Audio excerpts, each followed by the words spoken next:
কিন্তু যখন আমার আপনার চোখ দুটি বন্ধ হয়ে যাবে, আমি আপনি যখন কবরের যাত্রী হয়ে যাব, তখন ঈমানের কি মূল্য এটা বুঝে আসবে।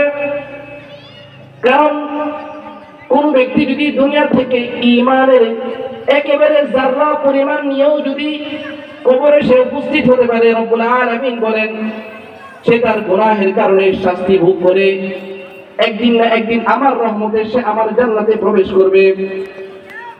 এটাই আল্লাহ রাসূল বলতেছেন। আল্লাহ রাব্বুল আলামিন ফেরেশতাদেরকে আদেশ করবেন, আখরিজু মিনান নার মান ক্বালা লা ইলাহা ইল্লাল্লাহ ওয়া ফি কলবিহি মিনাল খায়রি মা ইয়াজিনু শাঈরাতান। হে আমার ফেরেশতারা, যাও আমার জাহান্নামে গিয়ে খোঁজ করো। তোমরা এমন কিছু মানুষ তোমরা পাবে, এমন কিছু মানুষের খোঁজ তোমাদের মিলবে যে দুনিয়াতে থেকে লা ইলাহা ইল্লাল্লাহ বলেছিল, তার ঈমান তার অন্তরের মধ্যে আছে, তবে ঈমানের পরিমাণ হলো মা ইয়াজিনু শাঈরাতান, জবের দানা পরিমাণ। তাকে জাহান্নাম থেকে বের করে নিয়ে আসো। রব্বুল আলামিন দ্বিতীয়বার আবার ঘোষণা করবেন, ওয়া আখরিজু মিনান নার মান ক্বালা লা ইলাহা ইল্লাল্লাহ ওয়া ফি কলবিহি মিনাল খায়রি মা ইয়াজিনু বুররাতান।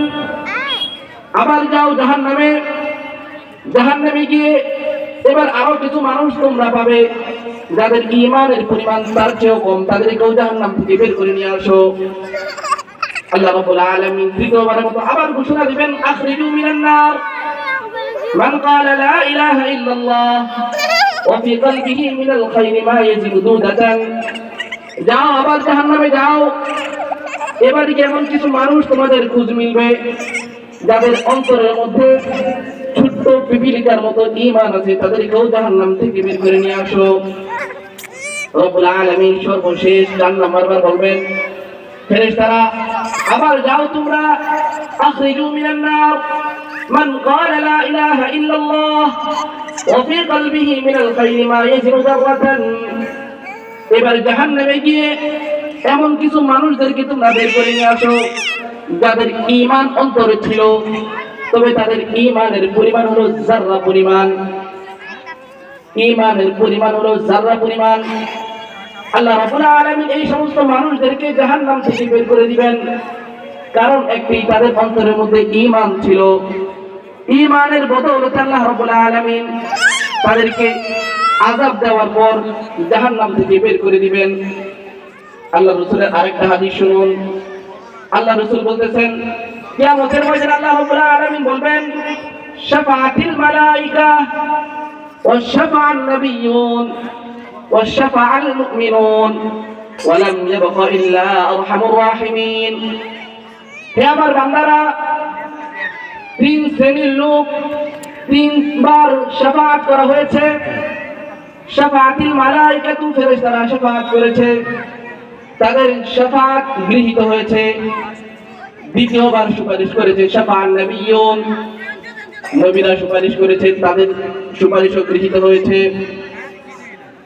তৃতীয়বার সুপারিশ করেছে শাফাআল মুমিনুন, আমার কিছু মুমিন বান্দারাও গুনাহগারদের জন্য সুপারিশ করেছে, আমি তাদের সুপারিশও গ্রহণ করেছি। এখন শুধুমাত্র সুপারিশ করার বাকি আছি আমি আল্লাহ।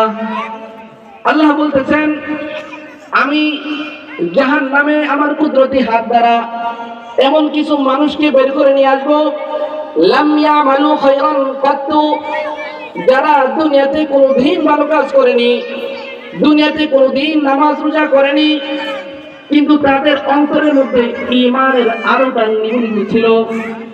আল্লাহ বলতেছেন, এই ঈমানের ফজিলতের কারণে, ঈমানের বদৌলতে আমি আল্লাহ তাদেরকে জাহান্নাম থেকে বের করে জান্নাত দান করব। সুবহানাল্লাহ। আল্লাহ রাব্বুল আলামিন যে এই মানুষদেরকে, গুনাহগারদেরকে জান্নাত দান করবেন, কিসের বদৌলতে? ঈমানের বদৌলতে। তো ঈমান অনেক কিমতওয়ালা জিনিস, ঈমান অনেক দামি জিনিস।